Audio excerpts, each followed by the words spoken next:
ग्राम पंचायत स्तर पर विकास कार्यों का जिम्मा बीसी सखियों को दिया जाए, ऐसी अन्य मांगों को लेकर उम्मीद अभियान के तहत चयनित सखियों ने अकोला पंचायत समिति के गट विकास अधिकारी को निवेदन सौंपा।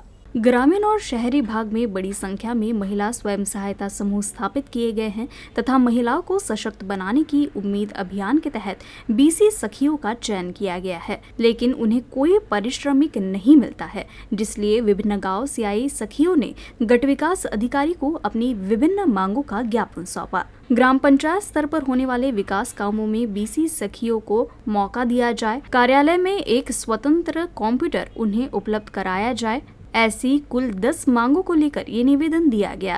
उमेद अभियानामार्फत माझी बीसी सखी म्हणून निवड झालेली आहे, पण या पदावर कुठलाही मानधन नाही आहे आणि याच्यामध्ये आम्ही समाधानी नाही आहोत।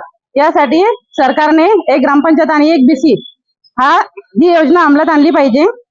बस एवढेच माझे म्हणणे आहे। मी महाराष्ट्र राज्य ग्रामीण जीवनोन्नती उमेद अभियानामधून बीसी म्हणून निवड झालेली आहे।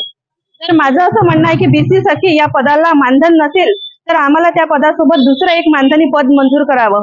म्हणजे आम्ही बीसीचं काम कमिशन बेसवर तर करणारच, कारण की कमिशनमुळे आम्हाला काहीच मिळत नाही आणि बाकींच्या निराधार ज्या महिला आहेत त्यांच्यासाठी एक पद राखीव म्हणून असावं। यासाठी आम्ही तालुका समन्वयकडे निवेदन देण्याकरिता आलेलो आहे। आम्ही 5 तालुक्यांमधून महिला खूप दुरून आलेल्या आहेत, पूर्ण 5 तालुक्यातील महिला आहेत। पंचायत समिती अकोला अंतर्गत या ठिकाणी या पदावर कार्यरत आहे आणि आज या ठिकाणी अकोला जिल्ह्यातील ज्या बीसी सखी आहेत त्या अकोला तालुक्यातील बीसी सखी आल्या आणि त्यांनी निवेदन दिलेलं आहे। त्यांच्या ज्या काही समस्या अडचणी होत्या त्या या ठिकाणी जाणून घेतल्या आहे आणि ते निवेदन आपण माननीय जिल्हा परिषद यांचे अंतर्गत माननीय मुख्य कार्यकारी अधिकारी उमेद यांच्याकडे पाठवून त्याच्यावर लवकरात लवकर कशी कार्यवाही करता येईल यासाठी मी प्रयत्न करणार आहे।